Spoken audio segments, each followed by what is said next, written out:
Good morning. എന്തുകൊണ്ടാണ് ഒരു job change നോക്കുന്നത്?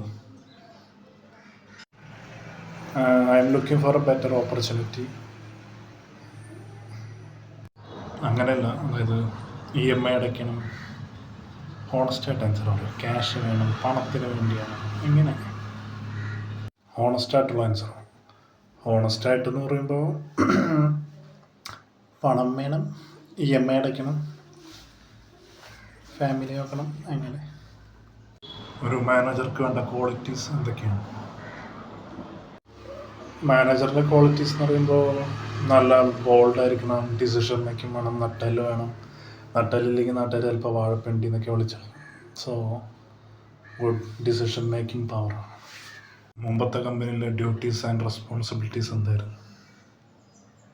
ഡ്യൂട്ടീസ് എന്ന് പറയാൻ അങ്ങനെയൊന്നുമില്ല. ഡ്യൂട്ടീസ് എന്ന് പറഞ്ഞാൽ വരുന്ന പണിയെല്ലാം ചെയ്യുന്നത് എൻ്റെ ഡ്യൂട്ടി ആയിരുന്നു. റെസ്പോൺസിബിലിറ്റി എന്ന് പറയുമ്പോൾ അവിടെ എന്ത് പ്രശ്നം ഉണ്ടായാലും അതെൻ്റെ റെസ്പോൺസിബിലിറ്റി എന്നാണ് എല്ലാവരും പറയുക. എന്ത് പ്രശ്നത്തിലും ഞാനാ റെസ്പോൺസിബിൾ എന്ന് തോന്നുന്നു. ആ റെസ്പോൺസിബിലിറ്റി മാത്രമേ എനിക്കറിയുള്ളൂ, വേറെ റെസ്പോൺസിബിലിറ്റി എനിക്കറിയില്ല. നിങ്ങളുടെ സ്ട്രെങ്ത്ത് അഥവാ നിങ്ങളുടെ ക്വാളിറ്റീസ് എന്ന് പറയാമോ? സ്ട്രെങ്ത്ത് എന്ന് പറയുന്നത് ജിമ്മിൽ പോവും, നല്ല മസിലൊക്കെ ഉണ്ട്, ആ സ്ട്രെങ്ത്ത് മാത്രം. പിന്നെ എൻ്റെ നിഘണ്ടുവിൽ നോ എന്നൊരു വാക്കില്ല, കാരണം എനിക്ക് നിഘണ്ടുവില്ല.